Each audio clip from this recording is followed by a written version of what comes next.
So one of the biggest hurdles in learning graphic design isn't what to design, it's actually knowing how to approach design. A lot of designers actually get stuck because they focus on making something cool rather than understanding the reasoning behind what they're trying to accomplish. So if you feel like you're in a program and you're just throwing colors, fonts, and images together without a direction, this is definitely for you. And what this is the fastest way to improve as a designer is to learn how to redesign and not just look at it. And the reality is, most people just don't really practice reading design. Do not forget about the Everything Pack, the first link in the description, the product where you basically get all of my 32 products for one purchase, and then every other product that I come out with for free via Sellfy. You should know about it. So if you guys ever heard of others kind of making fun of people in like an art gallery looking at an abstract painting or a sculpture just searching for the artist's reasonings, even if it's just like a banana on a wall? Well, it's not the exact same, but it's honestly really the same approach. When you train yourself to break down existing designs, you design with intention instead of instinct. And in that is when you actually start to level up. For a long time, my only goal was to make something that looked good. And that was like my entire design process. No deep thoughts, no structured approach, just like, how can I make this cool? Now, I can't lie, it did work for a while and probably will forever if your intention is just to create for fun. But moving into design as a profession, it could really plateau your growth because design isn't just about making things look nice. It's about communicating visually in a way that resonates with an audience or just people that you want the visual to attract. So if you're asking how can I start reading design, I would ask yourself these questions to start. Number one being, who is this actually designed for? Which, for the record, could be one of the harder questions because if you just said I want to design it for gamers, there's a lot of subsections of gamers. Fighting game gamers, or FPS gamers, or Minecraft gamers. Of course, all of these different games have their own visual appeal. So that's why it can actually be hard. The second question being is, what is the message or the audience that they're trying to talk to,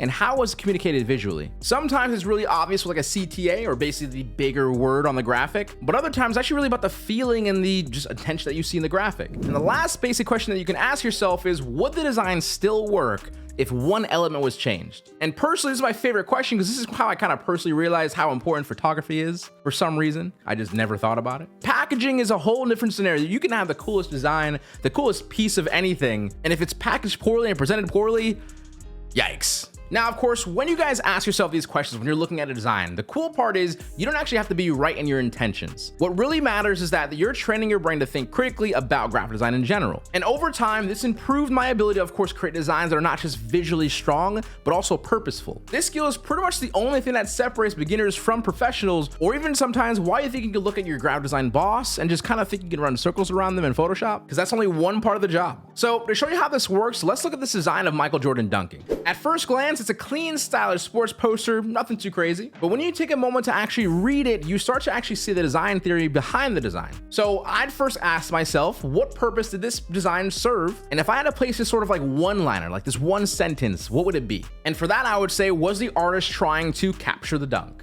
So here's my theory for this specific poster, okay? Here we go. The black and white treatment. The original photo was probably in color, but turning it black and white probably strengthened the Polaroid effect. It also instantly makes the photo feel like classic or nostalgic, almost like the memory was frozen in time. Then you move into like the layered Polaroids. The artist likely ran into a composition problem where like the hoop and the dunk weren't like naturally fitting inside the frame. So instead of like cropping down the size or resizing it, they intentionally cut out MJ's head, adding a bit of tension interaction between the two Polaroids and assisting in that composition problem. As for the taped edges, the tape element kind of grounded the floating images, reinforcing that idea that the old Polaroids were stuck onto a background rather than like randomly floating on a canvas. Maybe it also even took inspiration of like a scrapbook theory. And then lastly, the red backdrop, right? This is probably a critical design choice. The vibrant red adds a contrast, draws attention to the dunk, but imagine if the background was like a different color, where it feels black. Would it still be the same impact? These are honestly my first quick thoughts when I saw this random photo that I chose on Pinterest. But let's even push the thought even further. What if the background wasn't even a solid red, but instead it was like a blurred stadium crowd? That change can reinforce the idea of capturing the moment from a fan's perspective, possibly making the design feel a little more immersive. Maybe then purposely choosing a photo or reactions on people's faces where he's in midair to draw more emphasis on the moment by cutting out the faces of reactions and purposely making them bigger. And then let's just say I use a handwritten font to make the design feel more personal, like someone's jotting down a memory. Now, with that one liner that I mentioned earlier, right, capturing the dunk, this basically allows me to ground the design to a very specific intention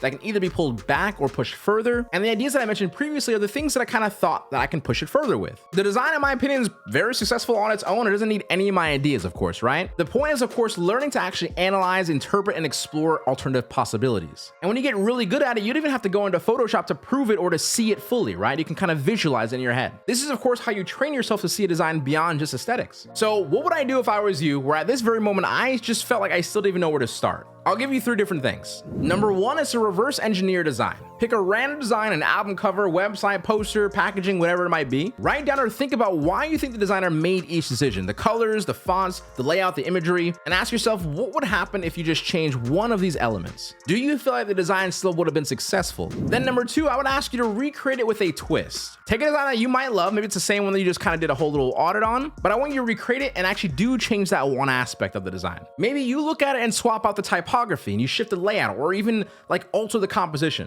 The goal is to see how a small change actually affects the overall impact of the design. You might do your composition and say, this is actually not as good as the other person's composition. Or you might move the typography up and say, oh, now I understand why the typography was down here because it just kind of draws too much tension over here. Or you might have flipped the color scheme where it had a dark background and a really cool light foreground. You flip it and you realize the invert just doesn't really work. It just draws too little attention to the actual focal points. All these things matter. And if you don't actually try to recreate a design, you're just not gonna, it's actually really hard to do. That's where the term steal like an artist comes from, right? The idea of inspiration or even drawing from multiple sources of inspiration, it's to take the successes of each of those different things or each specific element. It could be the smallest thing in this really grand art direction that you bring over from your design, a different composition, different color, different typography, that in turn makes an original piece that's all inspired by some other mood board that you have. It's honestly probably the most powerful thing that you could do in Photoshop to actually really progress as a designer, but I'm not gonna lie, I don't think many people do it. And also for the third and final idea, look at a design and describe it in 3 to 4 sentences, as if, right,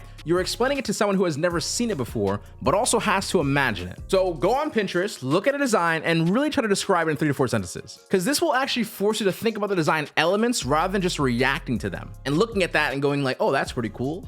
You know what I mean? That text is pretty cool. So let's actually try this. I'm gonna try to just pick a design in my head that I've done in the past and try to describe it to you to see if it just to show you what I would do. It's a poster composition, probably 9x16, maybe a little bit wider, right? And the photographer that I chose for this specific poster is a player that's sitting on a kind of like a chair or a stool, but I wanted the photography to actually feel as it was drawing a lot more motion and a lot more sort of like godly hierarchy. So the way that we shot the photo was actually going down up from his foot, really elongating the player. Then for the typography, what we ended up doing is actually putting right behind his head and this really nice condensed font to help fill the space near the top, since all the focal point was kind of on that bottom part where his shoe was. And then for the other supporting information, we probably shrunk the actual text 75% right at the bottom and added this really cool little sort of bottom text composition where we have just the word versus and then another logo on this side and another logo on the right side. And then because we felt like the edges were sort of empty, we added a little bit of subtext going on the left and on the right. What I mean by subtext is like subtexture, and sort of drew this square composition in typography where the imagery was a little bit orange, but all the text was red to give that really cool aura of just like aggressiveness.